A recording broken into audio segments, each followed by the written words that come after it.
ദേശാഭിമാനി മുഖപ്രസംഗം 2026 ജൂൺ 6. തോറ്റുകഴിഞ്ഞ യുദ്ധം അമേരിക്ക നിർത്തണം.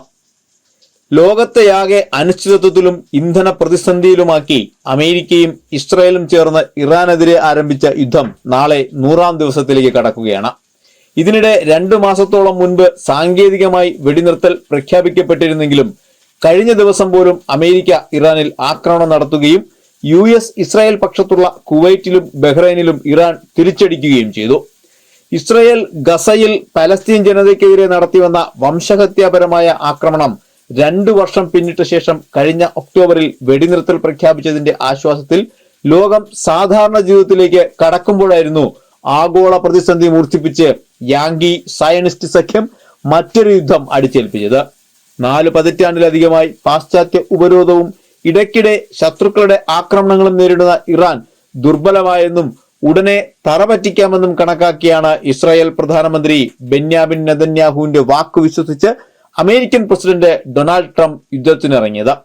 എന്നാൽ ഇപ്പോൾ അവിടെ നിന്ന് തലയൂരാൻ ശ്രമങ്ങൾ നടത്തുമ്പോൾ തന്നെ തോറ്റിട്ടില്ലെന്ന് വരുത്താൻ ആക്രമണം തുടരുന്ന തന്ത്രമാണ് ട്രംപിന്റേത്. കഴിഞ്ഞ വർഷം ജൂണിൽ ഇറാനെതിരെ ഇസ്രായേലും അമേരിക്കയും ആക്രമണം നടത്തിയിരുന്നു.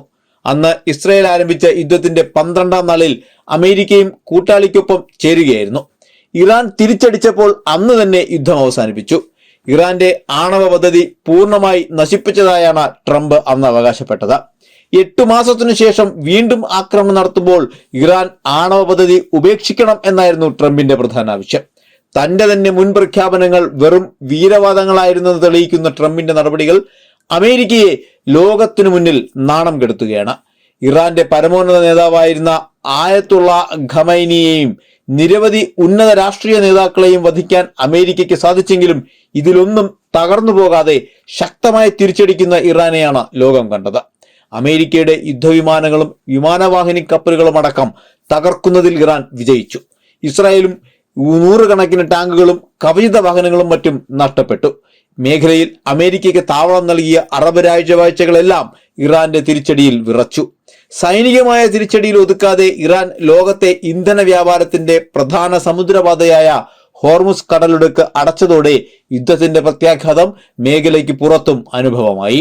പെട്രോളിനും ഡീസലിനും പാചകവാതകത്തിനുമെല്ലാം ക്ഷാമവും രൂക്ഷമായ വിലക്കയറ്റവുമായി. അതുമൂലമുള്ള പണപ്പെരുപ്പവും അമേരിക്കയും ഇന്ത്യയും അടക്കമുള്ള രാജ്യങ്ങളിലെല്ലാം സാധാരണക്കാരെ വലയ്ക്കുകയാണ്. ചൈനയുടെ നാണ്യമായ യുവാനിൽ ഇടപാടിന് തയ്യാറുള്ളവർക്ക് മാത്രം ഇന്ധനം നൽകാനും അവരുടെ കപ്പലുകൾ മാത്രം ഹോർമുസ് വഴി കടത്തിവിടാനുമുള്ള ഇറാന്റെ തീരുമാനം ഡോളറിന്റെ ആഗോള വാഴ്ചയുടെ അന്ത്യത്തിന് തുടക്കം കുറിച്ചിരിക്കുകയാണ്. 2.5 വർഷമായി വിവിധ മുന്നണികളിൽ ആരംഭിച്ച യുദ്ധങ്ങൾ ഇസ്രായേലിലും കനത്ത സാമ്പത്തിക തകർച്ചയ്ക്ക് ഇടയാക്കുന്നതായാണ് ബാങ്ക് ഓഫ് ഇസ്രായേൽ അറിയിക്കുന്നത്. അവരുടെ കയറ്റുമതി കുത്തനെ കുറഞ്ഞു. അവിടേക്ക് വിദേശ സഞ്ചാരികളുടെ വരവ് 90% ഇടിഞ്ഞു. 1 കോടി മാത്രം ജനസംഖ്യയുള്ള ഇസ്രായേലിൽ നിന്ന് ഹൈടെക് പ്രൊഫഷണലുകളടക്കം 1.5 ലക്ഷം ആളുകൾ നാടുവിട്ടു. അമേരിക്കയുടെയും ഇസ്രായേലിന്റെയും കണക്കുകൂട്ടലുകൾ തെറ്റിച്ച ഈ തിരിച്ചടികൾ ഈ രാജ്യങ്ങൾ തമ്മിലും അവയ്ക്കുള്ളിൽ നിന്ന് കടുത്ത രാഷ്ട്രീയ ഭിന്നതകൾക്കും ഇടയാക്കുന്നുണ്ട്.